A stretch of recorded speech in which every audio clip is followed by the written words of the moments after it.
Começou. Vamos lá.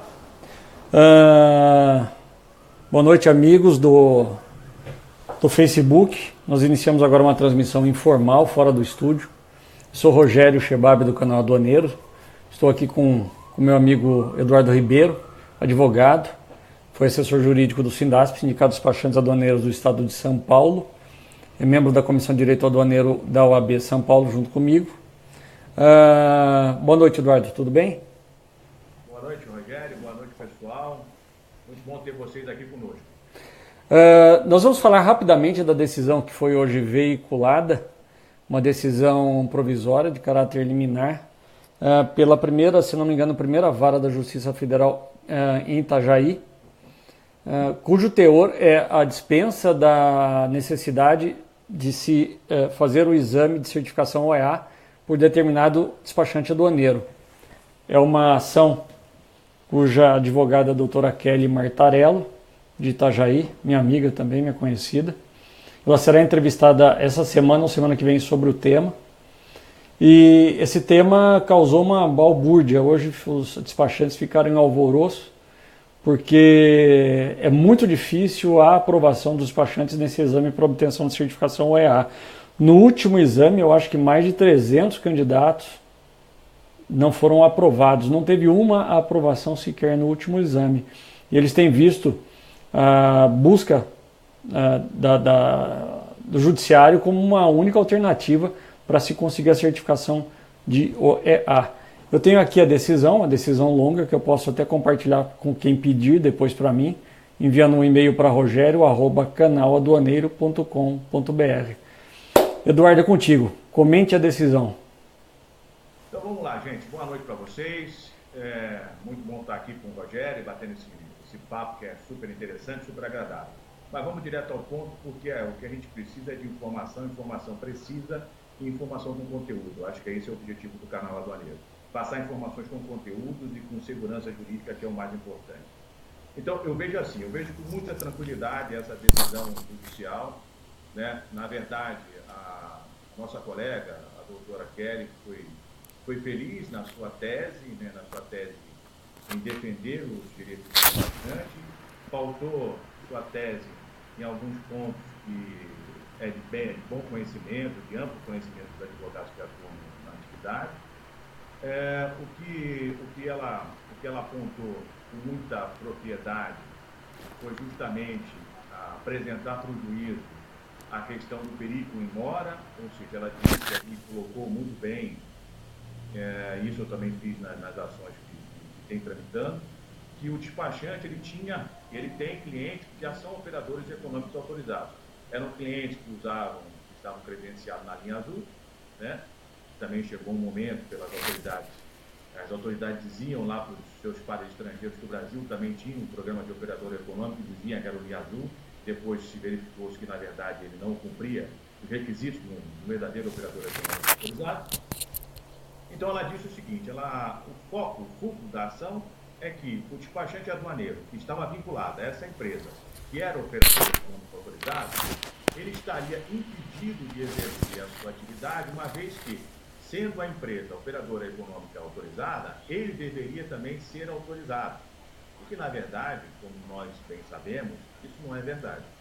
Ou seja, o despachante não está impedido de exercer a sua profissão, mesmo porque isso está previsto na própria Constituição, e isso é um dos argumentos que a própria Receita Federal utiliza na defesa que faz do programa e do exame técnico. Posto isso, por óbvio que nós sabemos que essa questão, quando virem as informações, que obviamente a União deve entrar com agravo de instrumento, ou seja, o recurso para cassar essa liminar provavelmente caia por terra. Por quê? Porque não há um impedimento do despachante, aquele que não é operador econômico autorizado, trabalhar para empresas operadoras econômicas autorizadas. O que existe, e isso está no manual de resposta da Receita Federal, é que os operadores econômicos autorizados, na renovação, porque isso é concedido em caráter precário, né? Na renovação de eventual necessidade de habilitação, ele deverá dar preferência à contratação de operadores econômicos autorizados. Hoje nós sabemos, como foi divulgado lá em 2015, se não me engano, quando foram entregues as primeiras credenciais de operadores econômicos autorizados, a própria Embraer disse lá, alto e bom som, que não contrataria prestadores de serviço que não fossem operadores econômicos autorizados. E assim tem sido por algumas empresas multinacionais. Mas não há impedimento legal de um despachante que não é operador econômico autorizado trabalhar, executar suas funções para empresas credenciadas como operadores econômicos autorizados. Essa justificativa, essa fundamentação na concessão da liminar é que é precária e provavelmente será cassada. Quem tiver curiosidade, basta consultar as decisões que foram proferidas no âmbito do Tribunal Regional Federal da primeira região, que abrange Brasília, Minas Gerais e os países lá do Norte e Nordeste. Então, vocês poderão observar que, em verdade, essa liminar, eu não tenho dúvida de que será cassada. Essa é a minha opinião pessoal, tá certo? Óbvio que eu vou respeitar a opinião em sentido contrário. Então, se você, na verdade, se esse fosse um mote da Receita Federal, seria facilmente permitido que essa liminar viesse a ser cassada com muita facilidade. Porque a Receita Federal vai vir dizer o seguinte, gente, eu não estou dizendo que o despachante não pode exercer a sua atividade, mesmo porque a habilitação ela é facultativa, ela não é obrigatória. É isso que a Receita vem dizendo. A habilitação é facultativa, ninguém está obrigado a aderir ao programa. O programa é de caráter voluntário. O fato dele não ser operador econômico autorizado, ele não deixa de ter as prerrogativas do exercício da sua profissão asseguradas. Essa é a questão. Uma tese que eu tenho defendido também nos processos que a gente tem em andamento é justamente que esse operador, o programa de operador econômico autorizado, respeitadas as opiniões de sentido contrário, eu entendo que ela cria duas categorias de despachantes. Ou seja, cria duas categorias sem previsão legal. O primo rico e o primo pobre. O primo rico é o despachante operador econômico autorizado, que obviamente vai até poder cobrar mais caro pelo seu serviço, porque ele está habilitado e ele tem um dever legal, porque ele deverá. E isso é uma questão que as pessoas ainda não se deram conta. Ele deve, por obrigação ao aderir no programa, denunciar eventuais infrações que ele tenha conhecimento, tá, gente? Então, tem muita gente que ainda não se atentou para esse dever legal que está lá na instrução. Você se compromete a denunciar as infrações que você tiver conhecimento. Já pensou no universo de operadores que deveriam denunciar eventuais infrações? Então, assim, eu entendo que a liminar foi concedida, trabalho, aplauso para a doutora, né, que realmente conhece o tema, foi feliz lá nas suas argumentações do juiz substituto. Entretanto, eu não tenho dúvida de que ela será cassada. Então, para operador econômico autorizado de despachante aduaneiro, você realmente pode se utilizar do mandato de segurança ou da tutela de urgência, como ela fez. Isso não há questionamento algum. Agora, essa tese da que foi concedida, para que se fundamentou a condição da liminar, eu vejo como que não se sustenta ao longo do tempo. Nós devemos criar, e os advogados são ótimos para fazer isso, né? Criar outras alternativas, outros caminhos, outras teses para que o judiciário possa conceder a inscrição do despachante. Eu tenho esperança em algumas que eu também defendi lá, né? E para surpresa de alguns despachantes, que eu acho até interessante mencionar aqui, há despachantes, e obviamente estão todos acima aí da faixa dos 60 anos, que fizeram o exame. Eles foram submetidos à prova pela Receita Federal. Quem é da década de 80 aí deve saber que o despachante aduaneiro e o ajudante eram submetidos à prova. O despachante, inclusive, tinha que ter nível superior. Não era ensino médio. O requisito era ensino superior. Eram submetidos à prova. Eu tenho um cliente que tem um certificado emitido pelo Ministério da Fazenda, Superintendência da 8ª Região Fiscal, em que fica claro lá que ele submeteu à prova, inclusive tem até a nota dele, que ele obteve no exame de aprovação. Como é que pode submeter? Como é que esse despachante já tem mais de 40 anos de exercício da atividade, que se submeteu à prova, que é despachante anterior à legislação de 2011, ele pode simplesmente ficar sujeito a submeter a um novo exame? Ou seja, o Estado quer atribuir a ele uma dupla obrigação? Ele já submeteu. E o mercado, como gosta o Rogério, o mercado já o selecionou. Ele está há 40 anos exercendo a atividade dele. Então, a Receita é um programa criado pela Receita, incorporado em padrões internacionais, que vai dizer que esse profissional é qualificado ou não, isso é um equívoco, isso é um absurdo, isso é uma excrescência. Só pode ser de cabeça de gênio lá da Receita Federal. Esses gênios estão sempre lá querendo alguma coisa, mas sempre buscando criar obstáculo à nossa atividade. Então, para esses gênios aí, prestem bem atenção. Existem despachantes, são inúmeros eles, que fizeram o exame de qualificação já. Não precisa fazer outra prova. Para esse, eu tenho um entendimento de que para esse não há necessidade alguma de fazer prova. Eles já foram submetidos ao exame. Qual o ano que você falou? Qual ano? Você falou um determinado ano em que eles prestaram esse exame. Qual foi o período? Foi na época, se eu não me engano, 81, 82, 83. Tá. Né?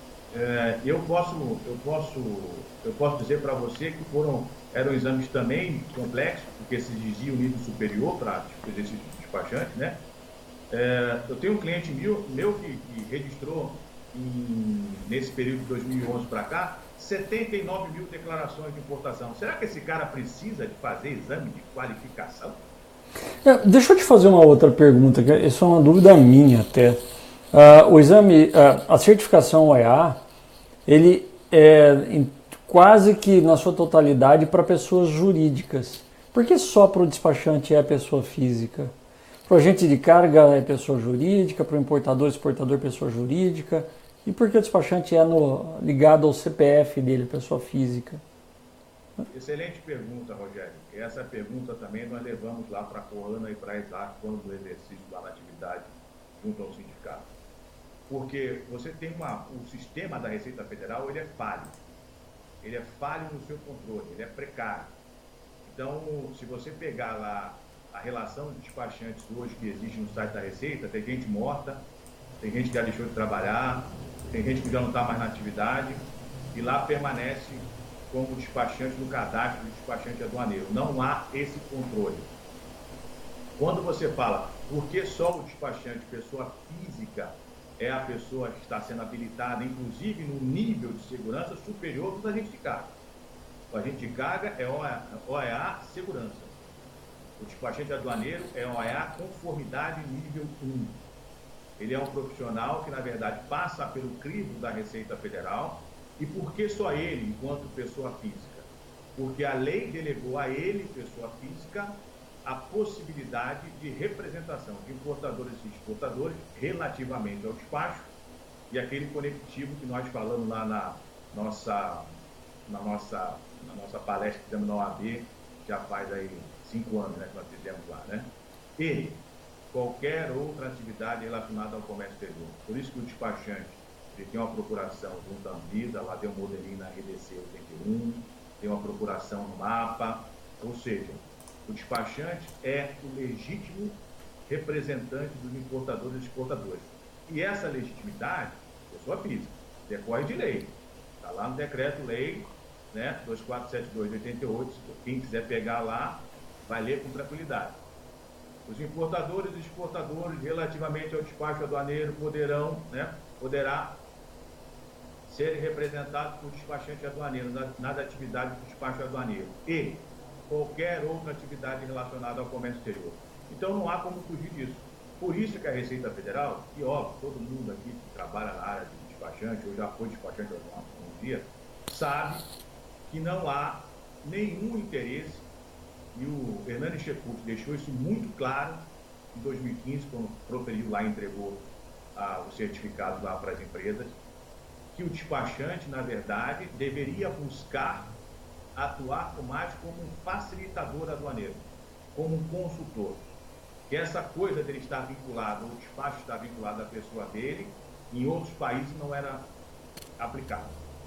E que isso deveria deixar de existir. Então, assim, todo mundo sabe que o Hernani conduziu, o Checuk conduziu essa questão do programa de operador econômico autorizado, teve que engolir goela abaixo o despachante aduaneiro, porque está previsto em lei, né? Mas a gente percebe claramente que o pessoal da Receita envolvido com esse programa não se atentou ainda para a importância do despachante aduaneiro. Eu costumo dizer, e disse isso lá para ele, lá na OAB, quando nós nos encontramos com ele lá, porque ele estava naquela palestra lá. Eu disse para ele que o despachante aduaneiro é anterior à Receita Federal. Quando não existia indústria no Brasil, o despachante aduaneiro já existia. Quando começou o comércio exterior, o despachante já existia. Existe regulamento aduaneiro datado de mais de 160 anos. Então, como tirar esse profissional da atividade de comércio exterior? Como fazer isso? E por que só ele é exigido para ele o exame? Por que o empregado, e muitas empresas cometem essa fraude, e eu questionei a Receita Federal sobre isso, quem eram as pessoas físicas habilitadas pelas empresas, que não eram despachantes aduaneiros?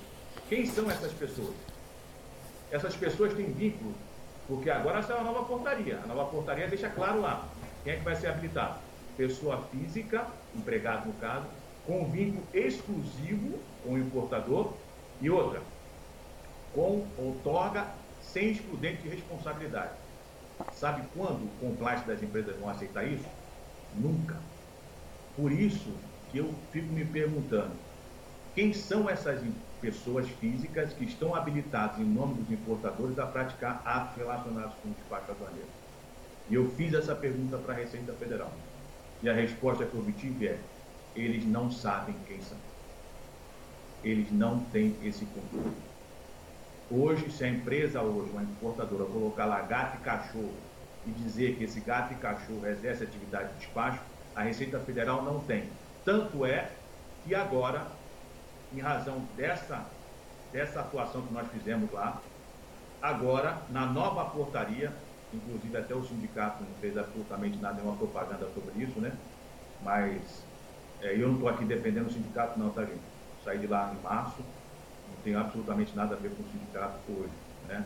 Mas nós fizemos sim essa gestão lá. E engraçado que a Receita Federal, ao nos responder que não tinha esse controle, agora saiu a nova portaria conjunta que ela exige, para credenciamento de pessoa física e empregado, que se junte ao dossiê a comprovação do vínculo empregatício.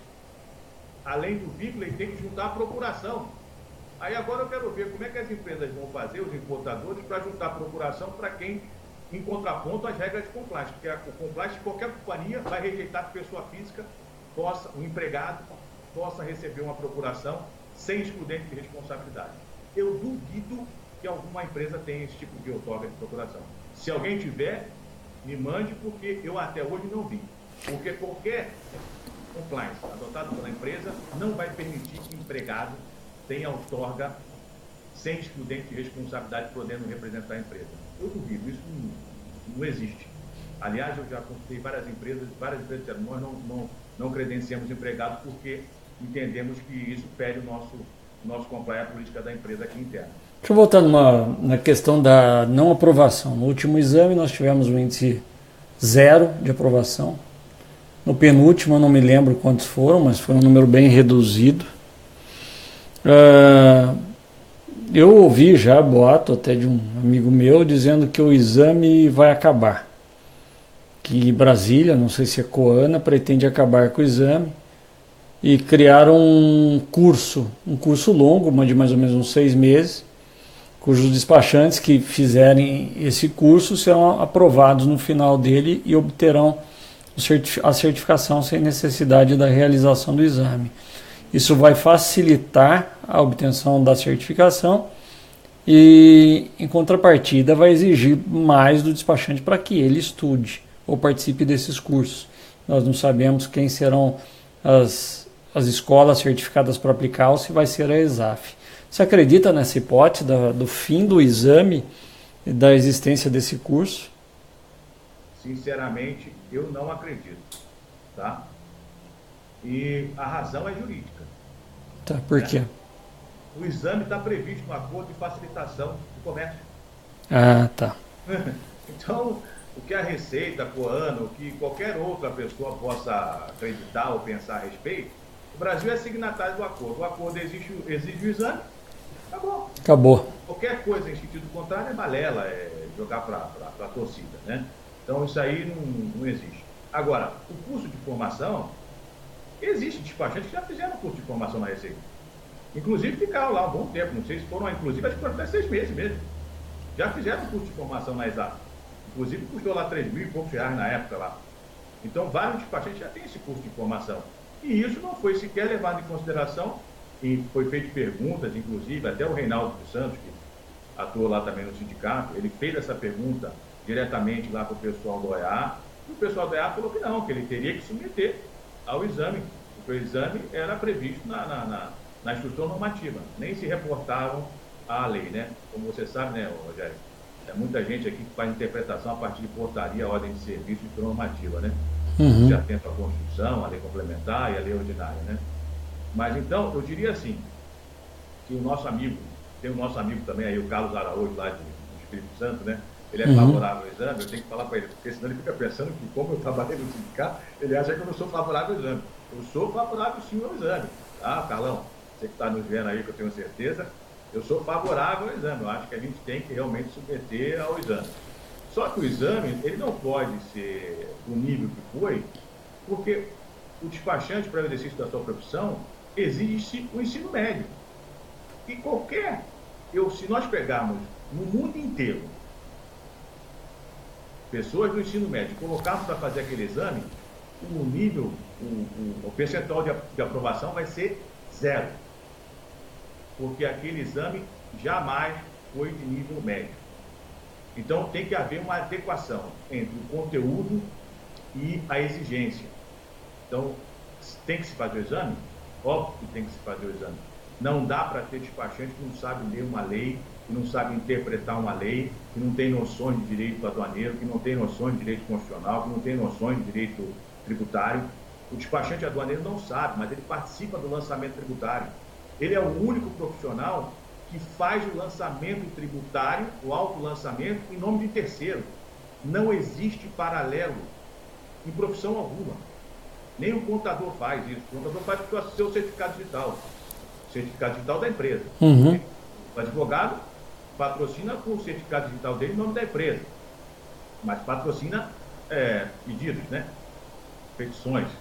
Agora, o advogado, ele faz o lançamento tributário, o autolançamento, faz a declaração de importação, que é uma declaração, né? Depois fica sujeito à homologação do Estado, na senha dele, no certificado próprio dele. Isso não existe paralelo. Ele usa o próprio certificado para fazer o autolançamento em nome da empresa importadora. É por isso que os mais antigos vão lembrar que tinha um campinho lá na DI papel, número 19, campo 19, se eu não estou enganado, campo 19 ou campo 20, depois vocês pegam aí a DI, a quarta via, por ser expressão da verdade, estava lá escrito. O despachante assinava. É por isso que hoje ele é equiparado a funcionário público, como no cometimento de crime. Em ações penais, ele é equiparado a funcionário público. O despachante, o pessoal nem sabe, mas o despachante, ele é um agente público por delegação. O Estado delega a ele a outorga de fazer o autolançamento. Que é coisa mais importante do que isso? É por isso que ele responde processo. É por isso que eventualmente está envolvido em processo crime. Eu já vi vários, né? Perde o credenciamento, cedem suas senhas. Já vi também, vários. É um absurdo completo. Mas a liminar foi concedida com base nesse argumento. O cliente tinha um importador, trabalhava, prestava serviço para o importador, que era o OEA, e agora ele estaria impedido. Como nós sabemos, isso não é verdade. Então, eu não tenho dúvidas em afirmar que essa liminar não vai demorar muito, vai ser cassado. Então, a não ser, como é que a gente sabe, né, Rogério? Tem decisões judiciais aí que, a não ser que a União perca prazo, né, venha com argumento vazio, mas lá na TRF1, quem quiser pesquisar, pode pesquisar. As decisões são todas nesse sentido, os argumentos da Receita Federal são todos nesse sentido. Eu postei até uma decisão do TRF1 hoje nos grupos do WhatsApp do canal Aduaneiro e Comexblog, mostrando que o TRF1 é contra esse tipo de decisão que a gente está comentando hoje. Exatamente.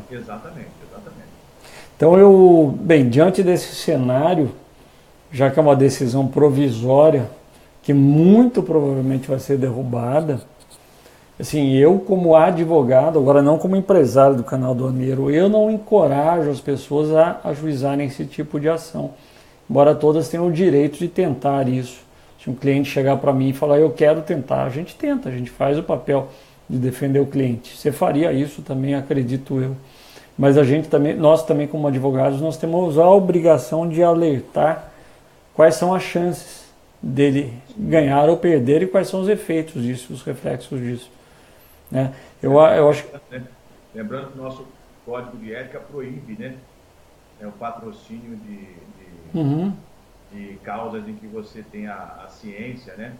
A aventura jurídica, né? Ou seja, você está vedado à aventura jurídica, né? Aqui eu acho que nem seja uma aventura jurídica, eu acho que é uma tentativa e defesa de uma tese nova.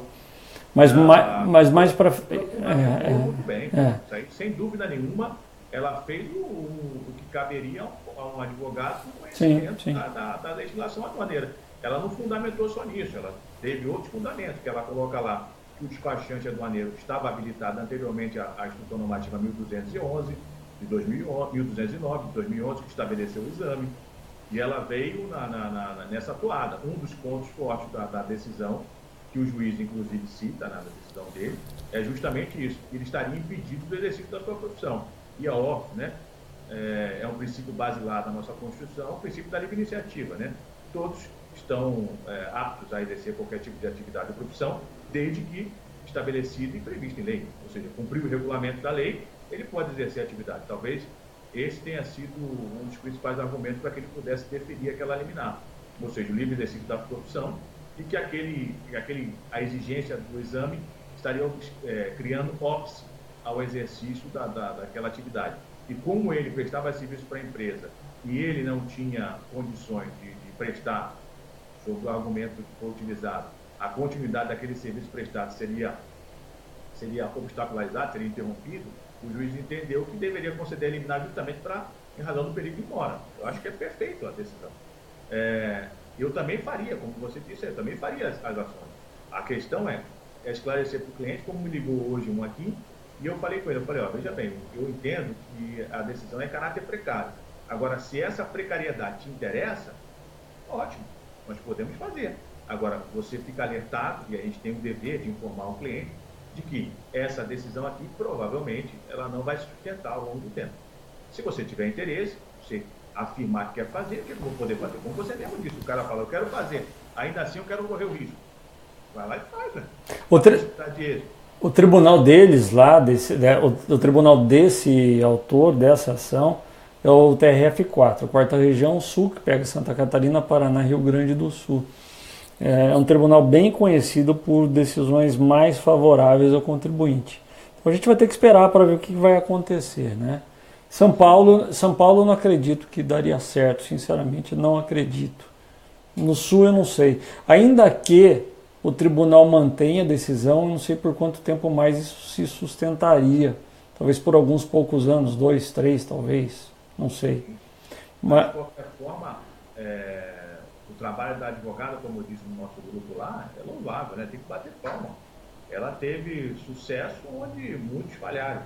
Inclusive eu, porque eu tentei a mesma tese lá da TRF1 e não prosperou. Não pegou, né? Ela veio batendo que nem, né? Desceu a madeira e foi justamente sobre esse argumento que você acabou postando aí, né? Ou seja, os argumentos que ela utilizou na TRF4 foram suficientes para que o juiz concedesse. Eu usei os mesmos argumentos, o meu cliente também tem, não só uma, mas tem várias empresas OEA, que ele é talvez um dos maiores despachantes do Brasil, e ainda assim juntei procuração, juntei documentos, juntei um certificado das empresas, exatamente como ela fez. E, infelizmente, o juiz de primeiro grau decidiu que não. Quando veio as informações da Receita, ficou claro para o juiz que era um ato voluntário, que não impediu o exercício da profissão e que, portanto, não era caso de concessão de liminar. Eu vou fazer mais uma pergunta para você. Só venha para o seu lado direito que você está saindo do foco. Okay. Vai para o seu lado direito. Isso. Uma coisa, por que essa ação dela foi ajuizada em Itajaí e do teu cliente foi ajuizado em Brasília? Algumas pessoas têm que saber isso. Vamos falando disso. Então, no meu caso específico, ela ingressou com a ação contra a União Federal, tá certo? E ela usou o foro de competência do autor da ação.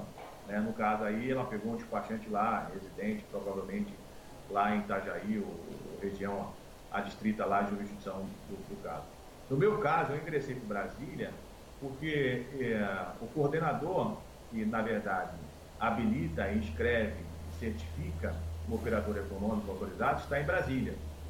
Então, eu preferi entrar na sede da União e da autoridade que deveria ser a autoridade coatora, porque é ele quem habilita as empresas no sistema. Então, ela preferiu entrar através, não de mandado de segurança, como eu fiz, né?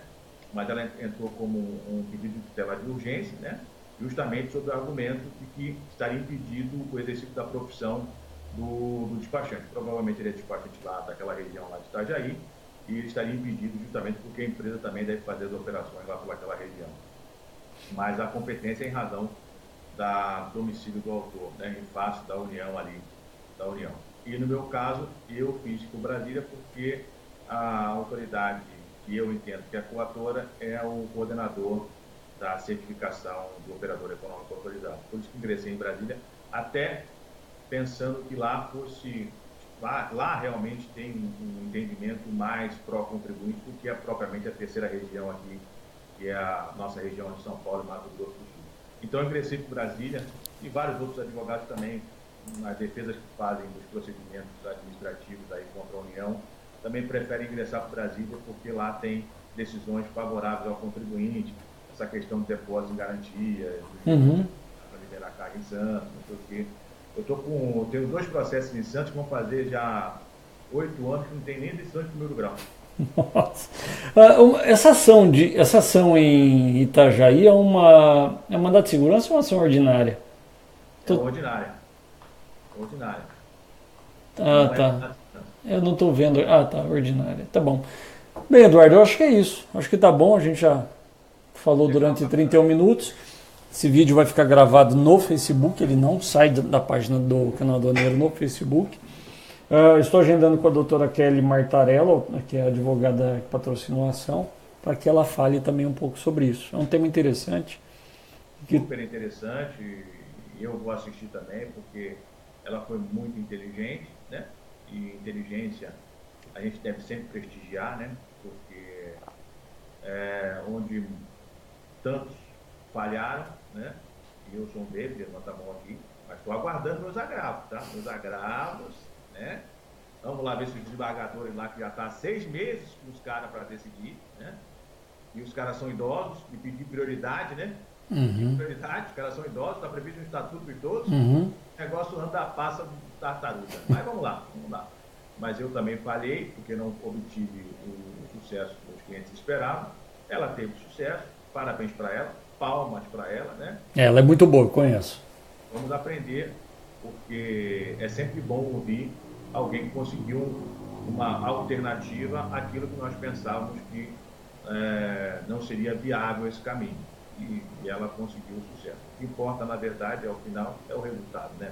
O cliente quer saber de resultado, né? Ainda que depois venha a ser revogado, mas é o seguinte, conseguir, está na tua mão, está aqui, e PT saudações. Vamos lá, vamos para o próximo, e qualquer coisa lá na frente a gente faz o recurso, né? Eduardo, boa noite, muito obrigado.